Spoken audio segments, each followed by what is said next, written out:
A nossa palestra de hoje tem por título Abraão, o pai dos que creem.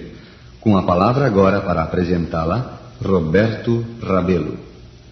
Abraão, o hebreu, é personagem caro ao coração de incontáveis milhões de judeus e cristãos. Com ele, Deus iniciou a operação do seu plano de evangelizar o mundo. Nele, mediante o advento do prometido Messias, seu descendente segundo a carne, seriam benditas todas as famílias da terra. Abraão devia tornar-se o pai não só do antigo povo escolhido, mas também o pai espiritual de todos os que creem. Como escreveu São Paulo, e se sois de Cristo, também sois descendentes de Abraão. Gálatas 3:29. A vida desse homem tão altamente honrado por Deus encerra lições espirituais que não devemos desconhecer. Certo, Abraão não foi perfeito. A única vida perfeita na terra foi a do Senhor Jesus Cristo. Abraão tinha fraquezas e cometeu erros, mas relacionou-se com Deus de tal maneira que foi feito vencedor e recebeu a aprovação do céu. As Escrituras dão-lhe o singular destaque de chamar-lhe amigo de Deus. Nisto ele é um exemplo para nós. Várias foram as virtudes de Abraão, todas dignas de ser emuladas, mas o que vamos destacar nessa palestra é a fé de Abraão, que lhe valeu o nome de progenitor dos que creem. Movido pela fé, Abraão deixou a terra natal, a Mesopotâmia.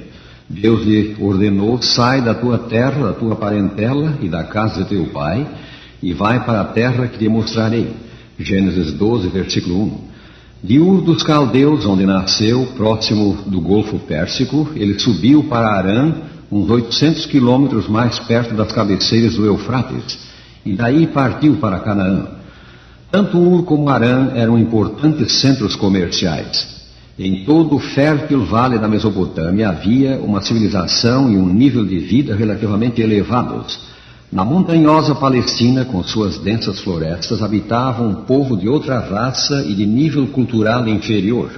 Não era fácil para um homem de 75 anos, idade que tinha Abraão ao partir de Harã, deixar a sua parentela, o conforto da sua cidade, as amizades que deve ter tido com os da sua nação e ir para um país desconhecido de condições materiais inferiores. Mas Abraão não consultou as próprias conveniências. Se partir para lá era o que Deus ordenava, para lá ele iria. A Escritura diz: pela fé Abraão, quando chamado, obedeceu, a fim de ir para um lugar que devia receber por herança, e partiu sem saber aonde ia. Hebreus 11, versículo 8. Como Deus chamou Abraão para a singular missão de ser o pai de uma nação justa, ele chama a cada um de nós para o seu caminho e para o seu serviço. O chamado de Deus sempre envolve renúncia, o abandono de coisas que amamos, mas que nos são nocivas, e pode suscitar impasses para os quais os olhos da carne não veem saída.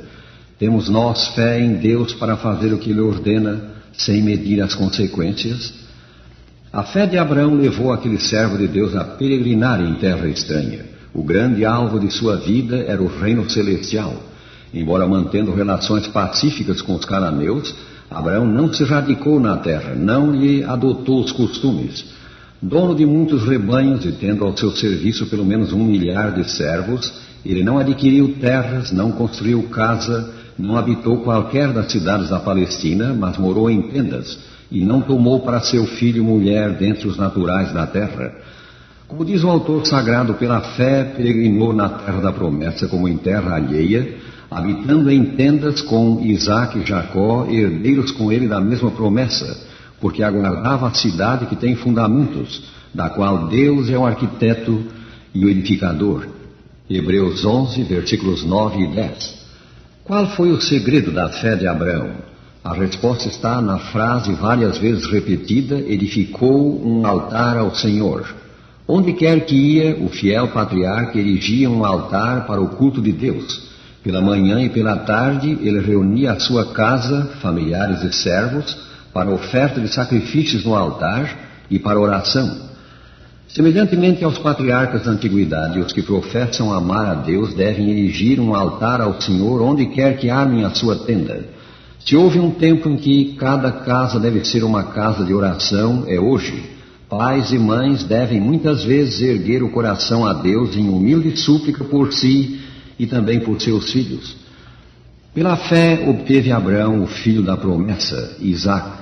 Como sabemos, Sara, sua mulher, era estéril, e a promessa de Deus foi feita quando ambos já eram velhos. Abraão se riu da ideia de lhe nascer um filho na velhice e também Sara. Mais que isto, porque tardou o cumprimento da promessa, ele tentou como que ajudar a Deus. Em acordo com Sara, tomou uma de suas servas como concubina. Tal procedimento era permitido pelo Código de Hammurabi, que vigorava na sua terra de origem, a Mesopotâmia. Abraão tomou Agar e dessa união nasceu Ismael, mas Deus não lhe aceitou o plano. E no tempo da escolha do céu, quando Abraão estava com 100 anos e Sara com 90, foi-lhes dado o filho da promessa. A fé de Abraão, nesse caso, vacilou a princípio, mas evidentemente ele venceu a dúvida e se fortaleceu na fé, pois está escrito: Abraão, esperando contra a esperança, creu para vir a ser o pai de muitas nações. Romanos 4, 18 a 21. Abraão falhou desonrando a Deus em 2 outras ocasiões. Quando forçado pela fome a descer ao Egito, ele ocultou a verdade de que Sara era sua mulher, por temer que o matassem por causa dela, pois era formosa à vista. Apresentou-a como sua irmã. O mesmo ele fez em relação a Abimeleque, um dos pequenos reis da Canaã. Sara, na verdade, era irmã de Abraão por parte de pai, mas a sua meio-verdade revelou falta de fé e desonrou a Deus. Deus havia chamado Abraão para ser o pai dos fiéis, e sua vida devia ser um exemplo de fé para gerações subsequentes, mas a sua fé não tinha sido perfeita. Para que atingisse a mais elevada norma, Deus o sujeitou a outra prova, a mais severa que o homem jamais foi chamado a suportar. A prova foi esta: toma teu filho, teu único filho Isaque, a quem amas, e vai-te à terra de Moriá, oferece-o ali em holocausto sobre um dos montes que eu te hei de mostrar. Gênesis 22, versículo 2. Esta ordem divina deve ter enchido Abraão de espanto e consternação. Deve tê-lo mergulhado em densas trevas. Como poderia Deus pedir isso? Não era Isaque o filho da promessa? Não dependia de que ele vivesse a realização de todo o plano do céu, tantas vezes reiterado? Mas essa era a ordem, a angustiante realidade. A imolação de seres humanos em holocausto era um costume dos pagãos, mas prática estritamente proibida por Deus, que ordenou: qualquer dos filhos de Israel ou dos estrangeiros que peregrinam em Israel, que der de seus filhos a Moloque em holocausto, será morto. O povo da terra o apedrejará. Voltar-me-ei contra esse homem e o eliminarei do meio do seu povo, porquanto deu de seus filhos a Moloque, contaminando assim o meu santuário e profanando o meu santo nome. Levítico 20, versículos 2 e 3. Dificilmente a proibição de sacrificar seres humanos poderia ser mais clara e mais forte. Como então explicar a ordem dada a Abraão? Abalizados comentaristas pensam que não era a intenção de Deus fosse a ordem fisicamente consumada, e através desse incidente Deus tornaria claro que sacrifícios humanos não lhe são agradáveis. Provavelmente Abraão passou aquela noite em oração, após receber essa ordem. Que pai normal seria capaz de dormir?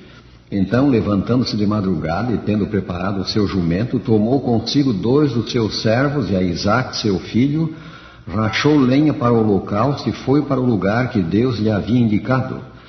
Ao 3º dia, erguendo Abraão os olhos, viu o lugar de longe.